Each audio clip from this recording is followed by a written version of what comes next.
जयराम महतो पहुंचे Bhavnathpur, cancer plant का किया दौरा। झारखंड में माइंस भी उद्योग भी फिर भी पलायन, बोले टाइगर जयराम महतो। आप देख रहे हैं BNP न्यूज। झारखंडी भाषा खतियान संघर्ष समिति और झारखंड लोकतांत्रिक क्रांतिकारी मोर्चा के अध्यक्ष जयराम महतो शुक्रवार को भवनाथपुर पहुंचे। भवनाथपुर में युवाओं ने गर्मजोशी के साथ उनका स्वागत किया। जयराम महतो ने कर्पूरी चौक ठाकुर की प्रतिमा पर माल्यार्पण कर नमन किया। इसके पश्चात शिव पहाड़ी गुफा मंदिर में दर्शन पूजन के बाद वर्षों से बंद पड़े कैंसर प्लांट का भ्रमण किया। जयराम महतो ने कहा कि विधानसभा चुनाव की तैयारी को लेकर पलामू प्रमंडल का दौरा है।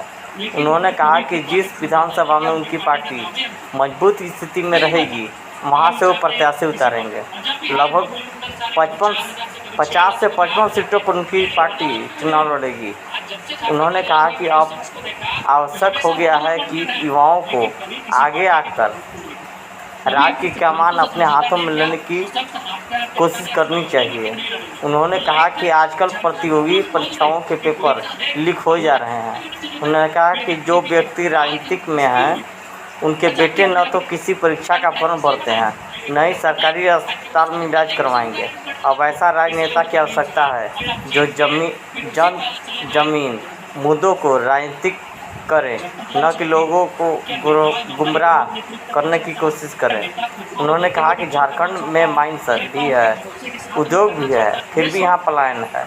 यहाँ की नेता सिर्फ नाली, गली और सड़क को ही विकास समझते हैं। हमारे राज्य के नेता सिर्फ अपने परिवार की पूंजी बढ़ाने की राजनीति करते हैं। झारखंड में भ्रष्टाचार का बोलबाला है, CM और मंत्री जल जा रहे हैं। उन्होंने भवनाथपुर के भाजपा विधायक भानु प्रताप शाही पर निशाना साधते हुए कहा कि अपने कुकृत्यों को छुपाने के लिए विधानसभा में भी राम का नाम ले रहे हैं। उन्होंने कार्यकर्ताओं को जमीनी स्तर पर संगठन को मजबूत करने के लिए काम करने को कहा। इस मौके पर शिव पारस बिहार, आनंद पासवान, सुरेश गुप्ता, ब्रजेश गुप्ता, राजमोहन यादव, विजय महतो, राम विजय शाह, सुदीप शाह, लाल बहादुर शाह, विकास पासवान सहित अन्य लोग उपस्थित थे। ये जो वोट हमने अपने जो विश्वास जताया, अब उससे हम लोग जिंदा रखेंगे। अगर हम 3.5 लाख वोट लाए, नो डाउट, अब सभी जानते हैं कि 3.5 लाख वोट इन एक सांसद, बहुत कोई 3.5 लाख 4 लाख में जीतते हैं भाई सांसद।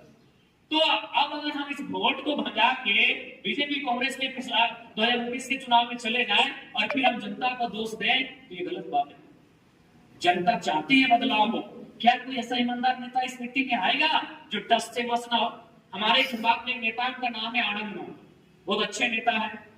भले उनके पार्टी के कार्यकर्ता थोड़े इधर हो सकते हैं, लेकिन एक नेता है, आज लगभग 80 उम्र की उम्र पार कर चुके हैं। वो 2000 से लेकर 2024 तक लगातार जितने भी विधानसभा हुए हार गए। उससे पहले वो 3 बार विधायक थे, विनोद बाबू के टाइम के नेता है, लेकिन उन्होंने कभी अपनी पार्टी से समझौता नहीं किया। उनकी पार्टी का नाम है MCC।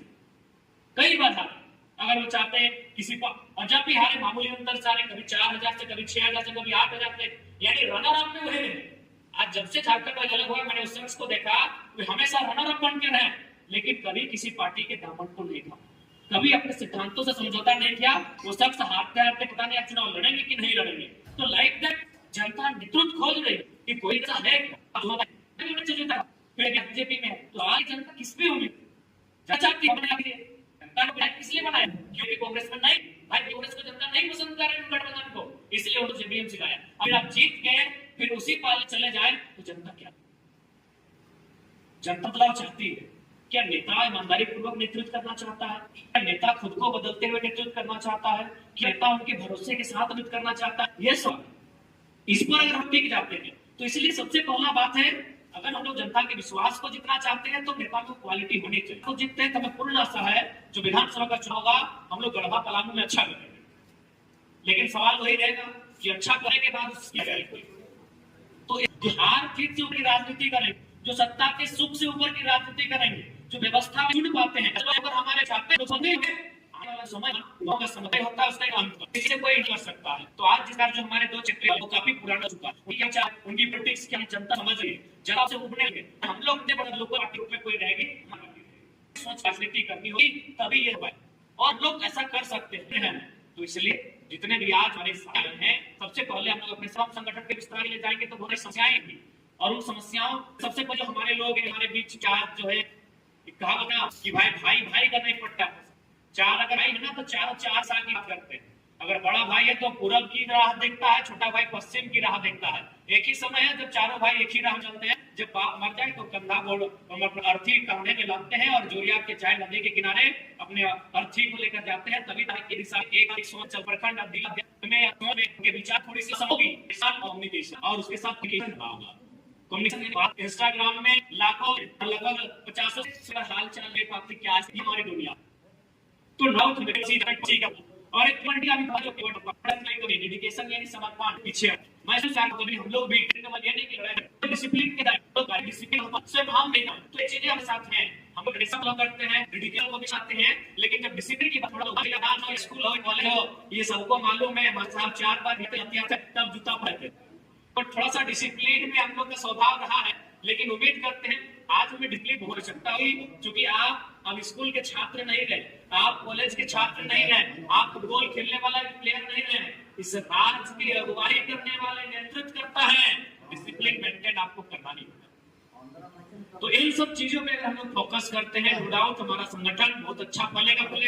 और जब हमारे संगठन का विस्तार हो जाएगा, हमारे उस संगठन में सभी प्रकार के टीम होंगे, एडवाइजरी टीम होंगे, लीगल टीम होंगे, एडवोकेट की टीम होगी, रिटायर्ड वकील की टीम होगी, इंटरनली साइलेंटली प्रोफेसर टीचरों की टीम होगी, जो गवर्नमेंट जॉब कर रहे हैं, जो एकेडमिक लोग हैं उनकी टीम होगी। तो नो डाउट जब उसके बाद जब हमारा संगठन का विस्तार हो जाएगा और जब हम लोग आगे बढ़ेंगे तो वो जो हमारी डिपार्टमेंटल टीम होगी उनके दिशा निर्देश में हम लोग चाहे धरना का माध्यम चुने, हड़ताल का माध्यम चुने या कोई माध्यम चुने, जिससे जनता को हम लोग जनता के हक अधिकार को भी दिला सकते हैं और जनता का ध्यान अपनी ओर आकर्षित भी कर सकते हैं। आज हम लोग धनबाद में क्यों पॉपुलर हुए, आज क्यों कोई नेता हमारे सामने खड़ा नहीं हो पाता है, क्योंकि उनके कलेजे में वो जान नहीं है। और साफ शब्दों में कहा जाए तो उनके पास कलेजा नहीं कलेजी बचा।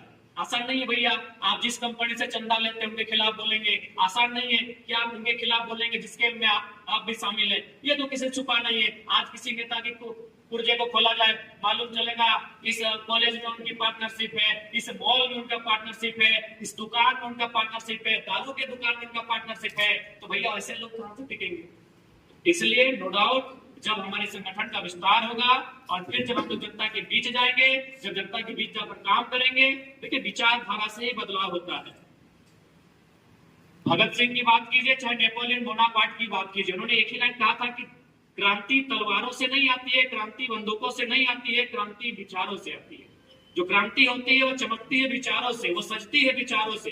तो हमें अपने विचारों को लेकर जाना होगा, हमें अपने विचारों का आदान प्रदान करना होगा। सबसे महत्वपूर्ण बात, जैसे आज आप मेरा बात सुने, नो डाउट जितने भी वक्ता थे हमने भी सुना, बीच बीच में थोड़ी नींद आ रही थी, तबियत भी खराब है, लेकिन मेरा कान हमेशा अलर्ट था। तो इसका मतलब है कि हम लोग एक दूसरे को सुनना भी हमें होगा, ऐसा नहीं केवल हम बोलेंगे। और देखिए सुनने से भी एक फायदा है, विचारों का आदान प्रदान इसलिए फायदा है कि मान के चलिए हमारे जेब में 500 रुपए है और आपके जेब 500 रुपए है, चलिए हम बदल देते हैं। आप चाहे आपके पास 1000 रुपए है, हम इसको बदल देते हैं। बदले में क्या होगा, आपके पास भी 500 बचेंगे और मेरे पास भी 500 बचेंगे। लेकिन अगर हमारे पास विचार है और उन विचारों को बदल देते हैं, मेरे पास 500 विचार है, आपके पास 500 विचार है, तो कितना बचेंगे, मेरा भी 1000 हो जाएगा, आपका भी 1000 हो जाएगा। तो इसलिए एक दूसरे को हमें समझना भी होगा, एक दूसरे को सुनना भी होगा, तभी हम लोग अपने संगठन को मजबूत कर सकते हैं और तभी अपने संगठन को हम लोग आगे बढ़ा सकते हैं। सबसे महत्वपूर्ण बात है संगठन को विस्तार करना।